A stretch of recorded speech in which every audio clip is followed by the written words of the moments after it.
2-3 point ಅಷ್ಟೇ ಹೇಳ್ತೀನಿ. ನಮ್ಮದು ಪೊಲೀಸದು ಫಸ್ಟ್ ಪ್ರಯಾರಿಟಿ ಬಾಗಲಕೋಟೆಯಲ್ಲಿ ಜಿಲ್ಲಾ ಏರಿಯಾದಲ್ಲಿ ಓಲ್ಡ್ ಟೌನ್ ಏರಿಯಾದಲ್ಲಿ ಶಾಂತಿ ಇರಬೇಕು.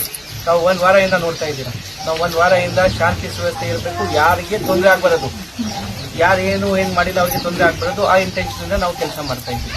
ಎಲ್ಲರೂ ನೋಡಿದ್ದೀರಾ ತಪ್ಪು. ಪಾಯಿಂಟ್ ನಂಬರ್ 2, ಇಲ್ಲಿ ತನಕ ನಾವು ಏನೇನು ಘಟನೆ ನಡೆದಿದೆ ಅದರ ಬಗ್ಗೆ ನಾವು ಇಮಿಡಿಯೇಟ್ಲಿ ಕೇಸ್ ಮಾಡಿದ್ದೀವಿ. ಯಾರು ತಪ್ಪು ಮಾಡಿದ್ದಾರೆ ಅದ್ರ ಬಗ್ಗೆ ಇನ್ವೆಸ್ಟಿಗೇಷನ್ ಮಾಡ್ತಾ ಇದೀವಿ. ಎಲ್ಲ ಕಮ್ಯುನಿಟಿ ಬಗ್ಗೆ ನಾನು ಹೇಳ್ತಾ ಇದ್ದೀನಿ, ಈ ಕಮ್ಯುನಿಟಿ ಬಗ್ಗೆ ಎಲ್ಲ ಹೇಳಲ್ಲ. ಮುಂಚೆ ಯಾರ್ಯಾರಿಗೆ ಅರೆಸ್ಟ್ ಮಾಡಿದ್ದೀವಿ ಅಥವಾ ನೋಟಿಸ್ ಕೊಟ್ಟಿದ್ದೀವಿ ಕೂಡ ಹೇಳ್ಬಿಟ್ಟು ಈ ತರ ನಮ್ಗೆ ಫೋಟೋ ಸಿಕ್ಕಿದೆ, ಈ ತರ ಸಿಕ್ಕಿದೆ, ನಮ್ಮ ಎವಿಡೆನ್ಸ್ ಇದೆ, ನಮ್ಗೆ ಸಾಕ್ಷಿ ಇದೆ, ಆ ಪ್ರಕಾರ ನಾವು ಕೆಲಸ ಮಾಡಿದ್ದೀವಿ.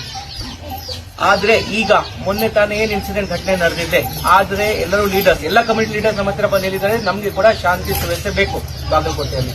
ನಾವು ಕೂಡ ಅದೇ ಪ್ರಿನ್ಸಿಪಲ್ ಮೇಲೆ ಇನ್ನು ಮುಂದೆ ಕೆಲಸ ಮಾಡ್ತಾ ಇದೀವಿ. ಅದರಲ್ಲಿ ತಮ್ಮದು ಈಗಾಗಲೇ ಕಾಪರೇಷನ್ ಇದೆ ನಮ್ಮ ಹತ್ರ, ಆ ಕಾಪರೇಷನ್ ಮುಂದೆ ವರ್ಸ್ಬೇಕು.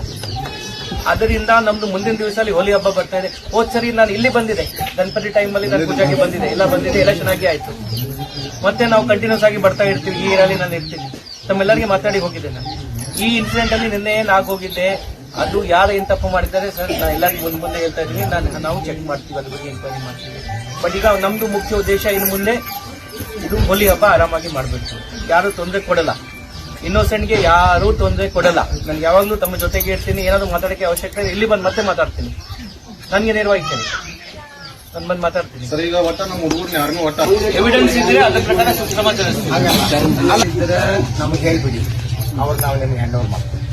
ಆದ್ರೆ ಈ 4 ದಿನ ಹೋಳಿ ಹುಣ್ಣಿಮೆ, 1 ದಿವಸ ನಾಳೆ ಹಿಂದೂ ಸಮಾಜ 1ನೇ ತಾರೀಕಿನಿಂದ 7ನೇ ತಾರೀಕಿನ ತನಕ ನೀವು ಯಾರಿಗೆ ಅರೆಸ್ಟ್ ಮಾಡಿ. ಅವರೇನು ದೇಶ ಬಿಟ್ಟು ಹೋಗುದಿಲ್ಲ, ಊರ್ ಬಿಟ್ಟು ಹೋಗುದಿಲ್ಲ, ಜಿಲ್ಲಾ ಬಿಟ್ಟು ಹೋಗುದಿಲ್ಲ, ಇಲ್ಲೇ ಇರ್ತಾರೆ. ನಿಮ್ಗೆ ಹಂಗೇನಾರ ಎವಿಡೆನ್ಸ್ ಇದ್ದು ಅಂದ್ರೆ ನಮ್ಗೆ ಹೇಳಿ, ನಾವು ಅವ್ರು ಕರ್ಕೊಂಡ್ಬಂದು ನಿಮ್ಗೆ ಹ್ಯಾಂಡ್ ಓವರ್ ಮಾಡಿ. ನನಗೆ ಒಂದು ಗೌರವ ಇದೆ ಸರ್. ಪೂರ್ತಿ ಮುಂದೆ ಏನ್ ಇನ್ಸಿಡೆಂಟ್ ಆಗಿದೆ ಎಲ್ಲ ಇನ್ವೆಸ್ಟಿಗೇಷನ್ ಆಗಿ ನಾವು ಟ್ರಾನ್ಸ್ಪರೆಂಟ್ ಆಗಿ ಸ್ಪಷ್ಟವಾಗಿ ಇನ್ವೆಸ್ಟಿಗೇಷನ್ ಮಾಡಿದ್ವಿ. ನಾವು ಮುಂದೆ ಕೂಡ ನೋಡ್ತಾ ಇದ್ದೀರಾ. ಇನ್ನು ಮುಂದೆ ಕೂಡ ನಾನು ತಮಗೆ ಪ್ರಾಮಿಸ್ ಮಾಡ್ತೀನಿ, ಸ್ಪಷ್ಟವಾಗಿ ಇನ್ವೆಸ್ಟಿಗೇಷನ್ ಮಾಡ್ತೀನಿ.